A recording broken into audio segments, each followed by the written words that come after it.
In previous lecture we had discussed about practical transformer.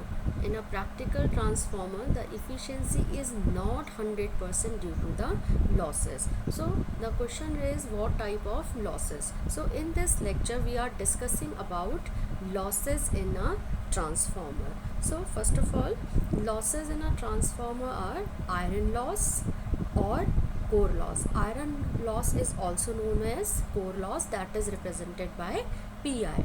And second is copper loss, and copper loss is also known as I square R loss, and I square R loss or copper loss is represented by Pc. So first of all we are discussing about iron loss or core loss, that is represented by Pi. So iron loss occurs in the magnetic core of the transformer.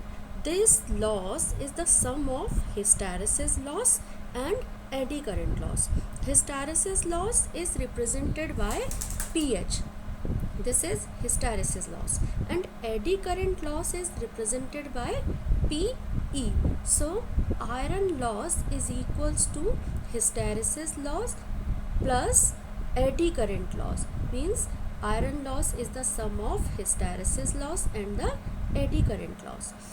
The hysteresis and eddy current losses are given by hysteresis loss PH is equals to KH F BM raised to the power X. Similarly, eddy current loss is represented by KE F square BM square, where KH is equals to this KH is equals to proportionality constant, which depends upon the volume and quality of the core materials and the units used.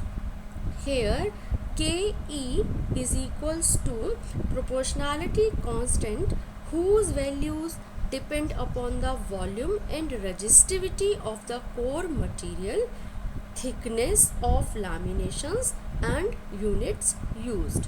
Now this BM is equals to maximum flux density in the core, and F is equals to frequency of the alternating flux. Here this is X. Here exponent X is called Steinmetz constant. Its value varies from 1.5 to 2.5 depending upon the magnetic properties of the core material. So the total core loss can be written as Pi is equals to PH plus PE. Now put the value of PH and PE here. So we get Pi is equals to KH F BM to the power X plus KE F square BM square. This is the iron loss. Since the applied voltage is approximately equal to the induced voltage, you know very well applied voltage is represented by V1 and induced voltage is represented by E1. Here we are saying applied voltage is approximately equal to the induced voltage. So V1 is equals to E1, or you know that from the EMF equation E1 is equals to 4.44 phi m F T1. We had discussed earlier in the previous lectures. So this is from EMF equation. So we get 4.44 bm AIF T1 in the place of phi m. We know that flux phi m is equals to bm into A, where bm is the maximum flux density and A is cross sectional area. So we can put the bm A in the place of phi m. So we get 4.44 bm AIF T1. Now we calculate the value of bm from this equation. So we get bm is equals to V1 upon 4.44 AIF T1. Now we know pH is equals to KH F BM to the power X. So now put the value of BM here in this equation. Put the value of Bm in this equation. So now we get Kh f B1 upon 4.44 AIF D1 to the power x. Now we are solving this equation, so we can write this Kh 1 upon 4.44 AI T1 to the power x and f into V1 upon f to the power x. We are writing in this manner because this is a whole constant. So in the place of this whole constant, we are using a constant capital Kh, where capital Kh is equals to small kh 1 upon 4.44 AI T1 to the power x. So the this whole constant is equals to capital Kh. So we are putting here Kh V1 to the power x f to the power 1 minus x. So now P, similarly P means eddy current loss. P is equals to Ke F square Bm square is equals to Ke F square V1 upon 4.44 AI T1 F whole to the power whole square of this. So we get capital Ke V1 square like this. If we are talking about hysteresis, then a constant capital Kh, and if we are talking about eddy current loss, so constant is capital Ke. So we get capital Ke V1 square. So in the case of hysteresis, from this relation you can see here Kh V1 to the power x f to the power 1 minus x. So from this hysteresis loss, we can say that this relation shows that the hysteresis loss depends upon both the here applied voltage and independent applied voltage and frequency, because we have here V1 and f. So from this relation we can say that hysteresis loss depends upon both the applied voltage and frequency, both. Now from the eddy current loss, we can say that here we have a relation Ke V1 square. So this relation shows that eddy current loss is proportional to the square of the applied voltage, like this, square of the applied voltage, but it is independent of frequency, because there is no frequency like f. Like in this relation we have frequency, but in this relation we have not frequency. So in the case of hysteresis loss, that is depend upon the applied voltage and frequency, but in the case of eddy current loss, this is depend on the square of the applied voltage, but it is independent of frequency. Since V1 is equals to 4.44 BMAIF T1 from the EMF equation, so here V1 is directly proportional to BM into F, because rest portion is constant. So we can say that from this relation we can say that if frequency decreases, Bm increases. Bm means maximum flux density. If frequency decreases, Bm increases. Similarly, if frequency increases, Bm decreases. So the total core loss can be written as Pi is equals to Kh V to the power x f to the power 1 minus x plus Ke V square. Here you can put the capital Kh. Pi is equals to Kh V to the power x f to the power 1 minus x plus Ke V square.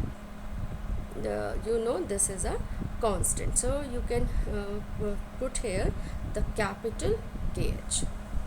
Now the second loss is copper loss or I square R loss.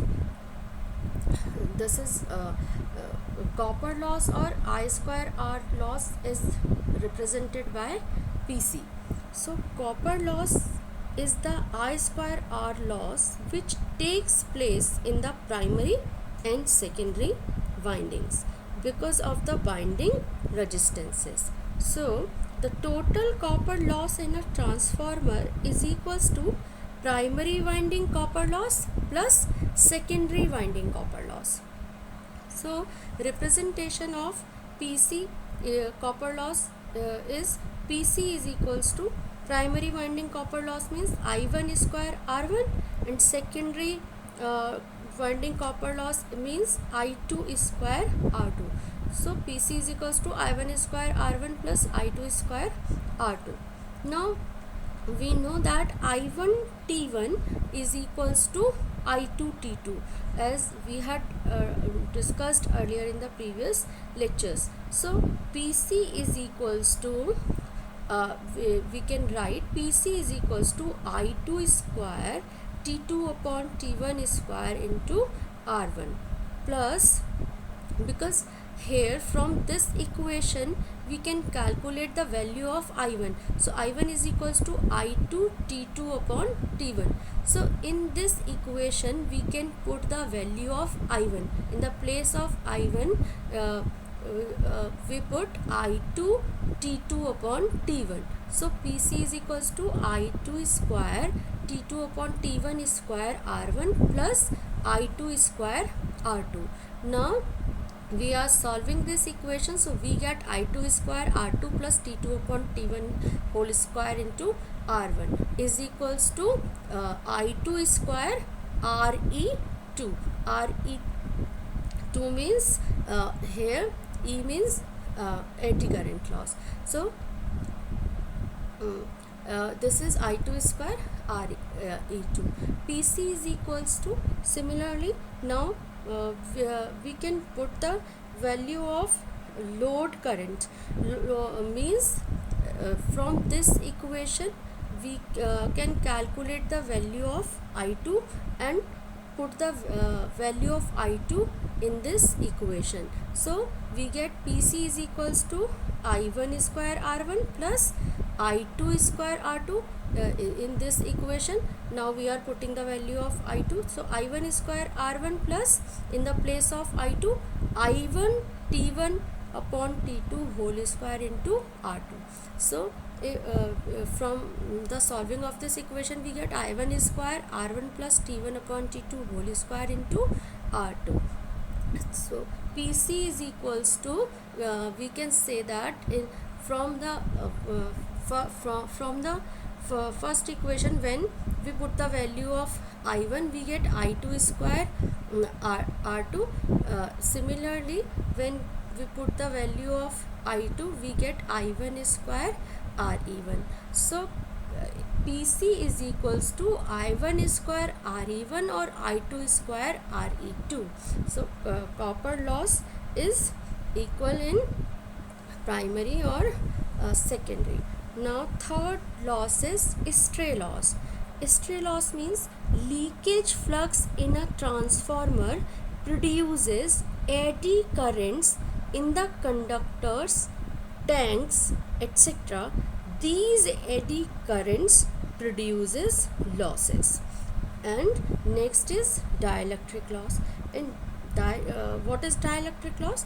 Dielectric loss occurs in insulating materials, that is in the transformer oil and the solid insulation of transformers.